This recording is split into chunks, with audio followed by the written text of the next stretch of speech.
When Jesus died on the cross, yes, it was to save us from our sins.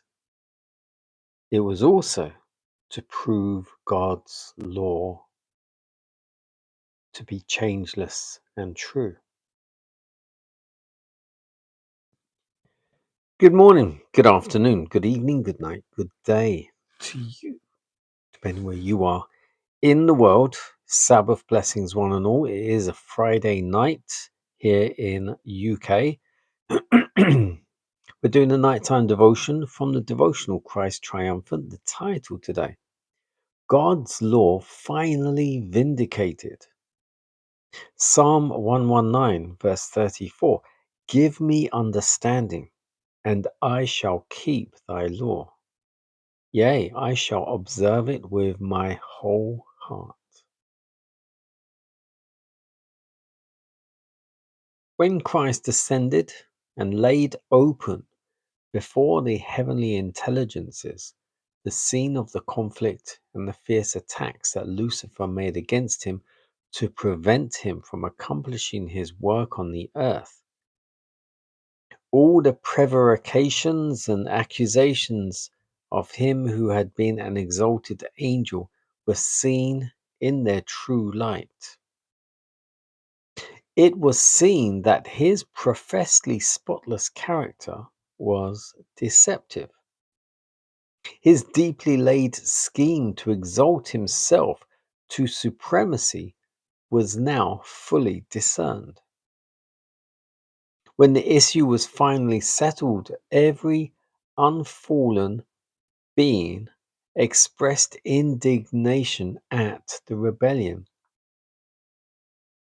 With one voice, they extolled God as righteous, merciful, self-denying, just. His law had been vindicated. In the beginning, Satan's purpose was to separate the human family from God. And in every age, he has carried out this same purpose. The same method of deception, the same logic that he used to deceive the holy pair in Eden, he has used in all succeeding ages. His plan of work has ever been one of deception. He claims to be religious. He has a synagogue in which there are worshippers. He sways all classes. Constantly, Satan works among people of all ages. At times, he assumes a cloak of piety, purity, and holiness. Often, he transforms himself into an angel of light. He has blinded the eyes of men and women so that they cannot see beneath the surface and discern his real purposes. God is omnipotent, omniscient, immutable. He always pursues a straightforward course. His law is truth, unchanging, eternal truth. His precepts are consistent with his attributes, but Satan makes them appear in a false light. By perverting them, he seeks to give human beings an unfavorable impression of God. Throughout his rebellion, he sought to represent God as an unjust, tyrannical being. But Satan's hypocrisy has been unmasked by Christ's life, trial, and death. Christ took upon himself human nature, and by his perfect life demonstrated the falsity of the claims of him who constantly accuses those who are trying to obey God's law. And the blood of Christ shed on the cross is the everlasting, incontrovertible testimony that God's law is as immutable as is his own character. The crucifixion of Christ was a murder instigated by Satan and carried out by people who had separated themselves from God. In the day of judgment, when the death of Christ upon the cross is seen in all its reality, every voice will be hushed. Everyone will see that Satan is the rebel.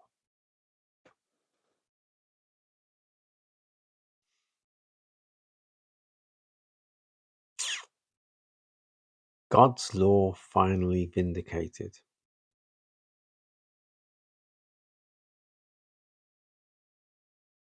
This really explains well, I feel, about how God is as true in his character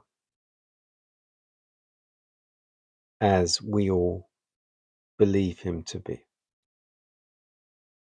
There is no doubting, there's no room for doubting. There's nothing that can be doubted. The only doubt that is there is the fact that we don't want to be perfect like God. And it's not we don't want to be, but it's because the enemy makes it look undesirable. And the world looks desirable. But you see, when you think about the matrix, a construct, that is what the world is, or that is what the world looks like. And that's what we see. We see what they want us to see. They being those who control the matrix, the media, the news, the TV, the movies. And yes, I watch movies, but I don't get so lost in them that I don't understand the world I'm living in. I don't watch series on Netflix and such like because I don't want to get hung up on them.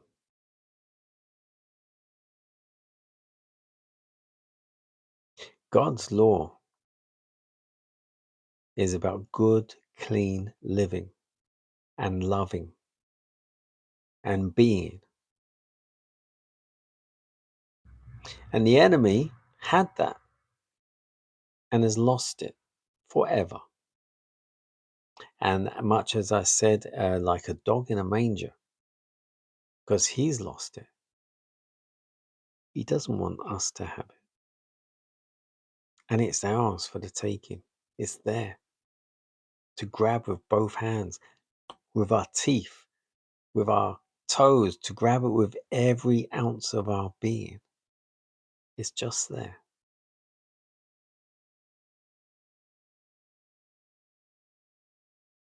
Why don't we grab it? Why don't we want to grab it, to enjoy it, to? Because the world, the world and the whole entertainment industry works against it.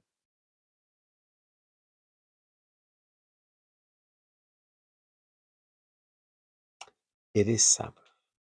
Enjoy Sabbath. Receive your blessing and give blessings to others. God bless you.